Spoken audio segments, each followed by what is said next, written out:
pergerakan. Alhamdulillah ya pasangan saya kemarin pertamanya udah minta izin sama orang tua, terus kemudian dia kenalin aku sama keluarganya, terus juga keluarga kami udah saling mengenal. Alhamdulillah mudah-mudahan segerakan. Berarti udah lamaran? Kenapa? Udah lamaran apa gimana? Iya, doain aja karena kan tiap keluarga itu ada omongan sih udah ada lamaran. Nah mungkin persiapan nikahnya nih, mungkin sudah sejauh mana sih kan melihat ada foto perawat yang beredar tuh gimana? Lihat di mana belum muncul di YouTube aku juga. Ada tahu? Ada. Bener-bener netizennya ini banget lincah banget ya. Ya alhamdulillah kan semua proses.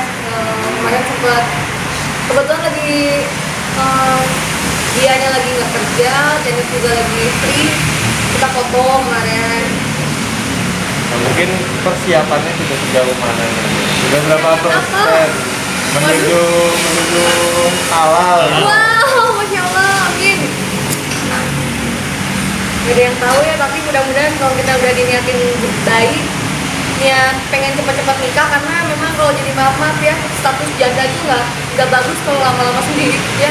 Sendiri aja nggak ngapa-ngapain tuh bisa diomongin jelek gitu, apalagi kalau misalnya kita bareng-bareng kemana gitu. Jadi ya kenapa Janet banyak yang bilang cepet banget move on, tidak semudah itu. Sebenarnya tidak semudah itu, tapi ya lillahi ta'ala niatnya pengen cepet-cepet ibadah. Dan kebetulan pasangan yang sekarang memang dia juga sama punya satu misi, daripada jadi omongan gak enak dan segala macam, mending bismillahin aja. Insya Allah ya tahun ini Siapa sih Teh? Sosoknya ini siapa Teh? ya, Dari kalangan apa kok gitu deh? sosoknya adalah laki-laki yang memang punya pengalaman dan masa lalu yang sama gitu. Jadi memang untuk mengenal dia pun sama sekali nggak ada dikenalin orang, nggak ada memang kita sama-sama pengen kenal gitu, nggak ada sih. Ya, setiap orang punya masa lalu lah, dan ya alhamdulillah saya bisa menerima semua masa lalunya dia, begitupun dia bisa menerima masa lalu saya. Saya nggak bisa ngejudge masa lalu orang itu buruk atau baiknya gitu, karena dia masa lalu nggak bisa dihapus ya. Yang ada itu adalah kesempatan untuk memperbaiki masa depan lebih baik. Profesinya apa? Profesinya apa Teh? Nama entertain apa? Pengusaha atau apa? Kayaknya belum ini, mungkin ada yang belum tahu juga ya.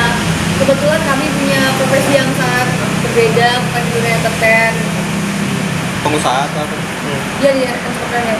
Oh, masih enggak. Itu ketemunya dari teman atau gimana sih? Enggak, sama sekali nggak ada yang kenalin, dan memang saya malah lebih dulu dekat dengan yang lain sebelum kenal sama yang ini gitu loh. Jadi ya Allah sudah ngatur semua jalannya. Yang dekat juga belum tentu jadian ya, yang baru juga belum tentu nggak bener, belum tentu nggak serius. Ternyata memang ini baru Janet kenal, baru dekat sama Janet secara pribadi, secara intens gitu. Ternyata memang dia yang paling serius gitu, langsung datang ke orang tua minta izin untuk mau serius sama aku ya. Aku mengapresiasi laki-laki yang mau berkomitmen, karena di zaman sekarang ya agak susah itu laki-laki yang bisa menunjukkan keseriusannya dengan komitmen. Teh, nggak menjalani dulu berapa bulan Teh untuk tahu kriterianya gimana gitu? Oh sudah lumayan mengenal dia dari bulan Januari, tapi mengenalnya dalam arti kita kenal ya, itu tadi aku mau belajar entertainer sama dia, karena aku punya wig di rumah, udah aku produksi sebanyak 1000 wig, dan rencananya saya nggak mau jualannya satu-satu gitu, jadi saya banyak pakai sistem. Kebetulan dia adalah speaker yang biasa ngasih ngasih inspirasi lah buat teman-teman pengusaha bisnis lainnya, terutama untuk para pemula seperti saya. Saya lihat di feed Instagramnya banyak sekali dia nyurahin tentang ilmu-ilmu bisnisnya dia, Masya Allah. Dan ternyata emang aku ngikutin dia setelah kenal ya, setelah ketemu, ternyata memang dia sering jadi speaker dalam webinar, seminar gitu di kuliahan dan segala macam mengenai bisnisnya dia. Karena dia memang punya pengalaman, dia bikin bangun usahanya dia itu benar-benar dari nol, dari nggak punya apa-apa sampai bisa punya ratusan outlet untuk di bidang kuliner. Itu sih yang bikin aku amazed, dia bagus gitu. Maksudnya dia sama-sama tulang punggung keluarga sama kayak aku. Dia juga tipe family oriented dan juga dia tipe orang pekerja keras. Makanya ya itulah yang mendasari kami mungkin bisa saling cocok lah gitu. Teh, bisa dibilang terkesan buru-buru gak sih Teh? Kenapa? Terkesan buru-buru gak sih? Dalam memilih. Kalau dibilang buru-buru ya, Masya Allah dulu aja aku menjalani 9 tahun ya pernikahan dengan yang mantan kemarin. Awalnya aku dulu pacaran sama dia, malah bukan pacaran sih, deket sama dia tuh kita 4 bulanan.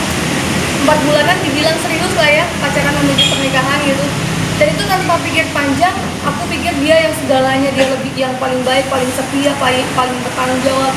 Tapi kan kita tidak bisa mengukur seseorang dari lama atau enggaknya kita mengenal dia. Jadi udah lillahi ta'ala aja, yang lama aja belum tentu lebih baik ya. Yang sebentar pun belum tentu dia nggak bisa bertahan lama gitu. Jadi aku nggak bisa ngejudge orang. Jadi aku pengen, karena dia berusaha untuk menunjukin keseriusannya, salah satunya adalah saya nantang dia, nantang siapapun yang lagi dekat sama aku. Karena saya udah bercerai dengan suami saya udah bilang sama mantan suami saya bahwa saya tidak mau lama-lama sendiri, karena saya pengen cepet-cepet punya anak dengan siapapun lah, laki-lakinya, yang dengan siapapun dalam arti yang mau bertanggung jawab, yang bisa bikin hidup saya lebih baik lagi, dari keimanan saya, dari mungkin banyak saya miss-missnya, kekurangan saya dalam rumah tangga, jadi ibu rumah tangga kemarin. Ya aku butuh seseorang yang benar-benar jadi imam aja gitu. Kan masalah sama mantan di pengadilan belum selesai, tapi ini udah mau nikah, itu gimana sih? Amat sih kayak gitu.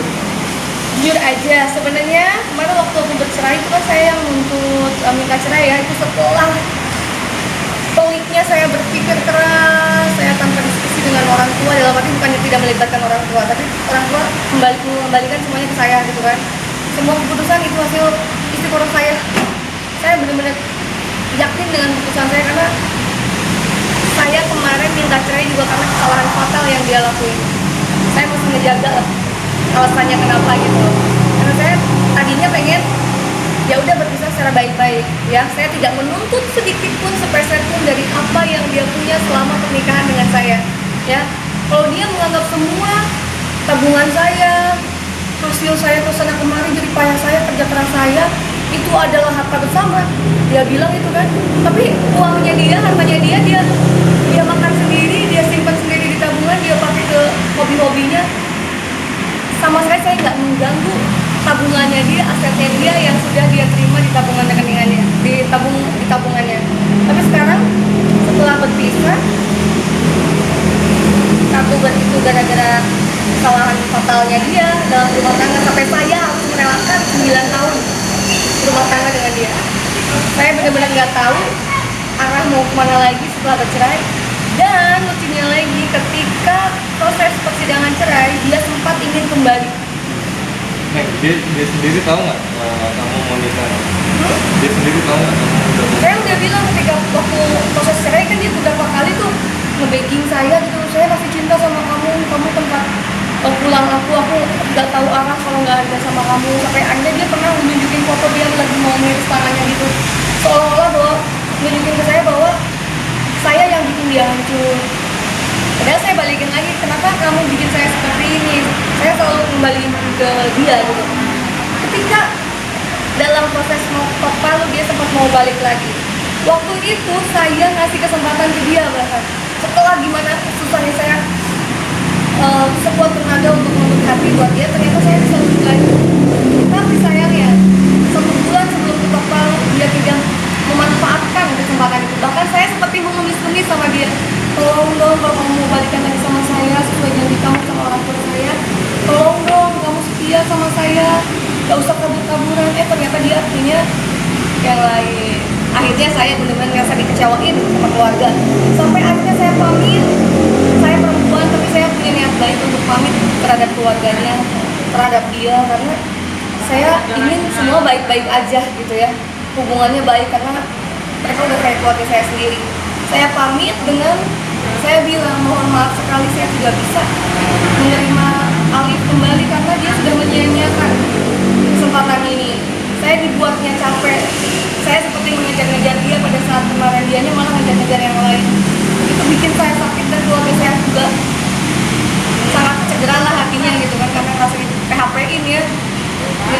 segala macam itu tidak kemudian sampai saya bilang ke orang tuanya mohon maaf karena saya ingin memanfaatkan waktu saya dengan baik ke depan, saya pengen seperti punya anak, jadi maaf banget nih kalau misalnya suatu saat Pak Ali mau kembali lagi sama saya atau bagaimana, saya kalau suatu saat saya punya pendamping, sudah punya pendamping, tolong jangan pernah ganggu saya lagi, itu aja. Karena pada saat itu saya lagi cinta-cintanya dan berharap banget